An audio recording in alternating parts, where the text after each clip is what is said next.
Welcome to the Debunking Economics podcast with Professor Steve Keen. I'm Phil Dobbie, and today, money. Now it's no longer tied to the gold standard. Money can be added all the time by central banks and by commercial banks, and in other ways, like through government debt. So do we need to rein in the amount of money that's created, and who benefits from money creation? In short, is there a better way of managing money than we do at present? That's today on the Debunking Economics podcast.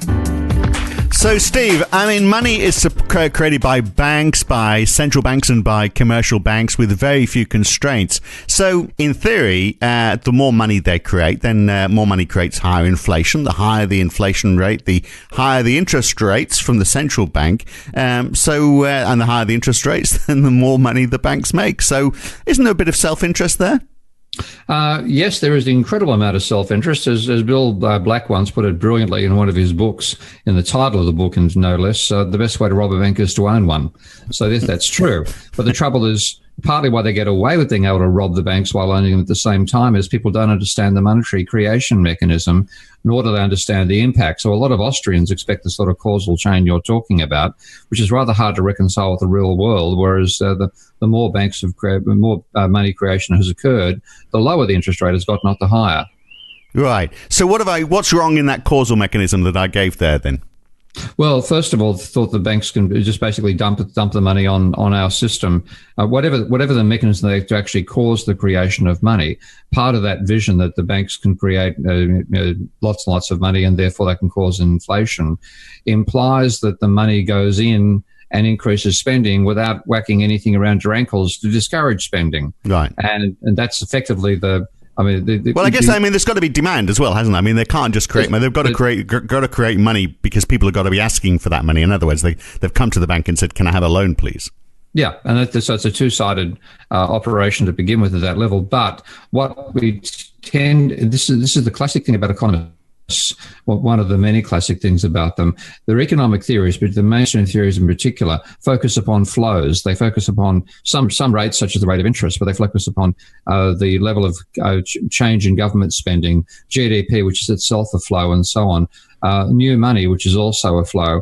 What they leave out is that creation of new money creates another stock, and that's called debt. Yeah, and that does not figure in their thinking at all. So if what they're imagining is they create lots of money, then there's going to be lots of spending. Well, no, not if you've got lots of debt attached to as well, which you have to service. Yeah, so the causal link people see directly from money creation to inflation just does not happen in the real world. Yeah, that is the fundamental problem, isn't it? That as we add to the money supply, it starts life as a debt. Money is created because it's money somebody that owes. It's obviously the wrong start in life for a bit of extra currency.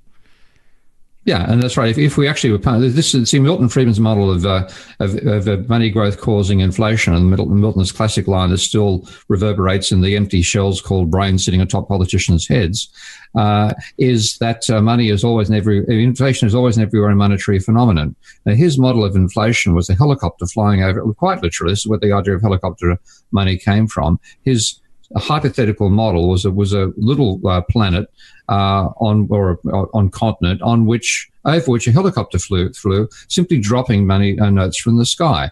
Now, these notes were used as commerce, but they had absolutely no liability attached to them. Though if you pick them up off the ground, and this was his model of how people got the money, they'd scramble grabbing the money that had dropped out of their helicopter. Rather than napalm, they're dropping dollar notes. Yeah, give me a break. But they would pick up the dollar notes and then they would be an asset for them, but not a liability for anybody else. Right. Now, this is completely fallacious. If banks did that, yes, the causal mechanism would be as you describe it, but they don't. But wouldn't that? That does get over the issue that you've got money that's not debt that is being distributed in the economy. So people would have that money if everyone was if you had helicopter money and you dropped it and it was spread evenly amongst people, you were just expanding the money supply. And we'll come to it in a second as to why you need to do that. But if you were doing it that way, you are distributing money that's not driven by debt and people spend it. So isn't that a good thing? That's a possibility, and that's why people are talking about quantitative easing for the people as a way of getting out of the continued stagnation after the financial crisis. But the real money creation mechanism is the classic one that central banks are coming out and saying quite loudly now, including the Bundesbank, the banks create money out of double entry bookkeeping. They do not need reserves to create it. It is simply they create an asset on one side, which is a loan.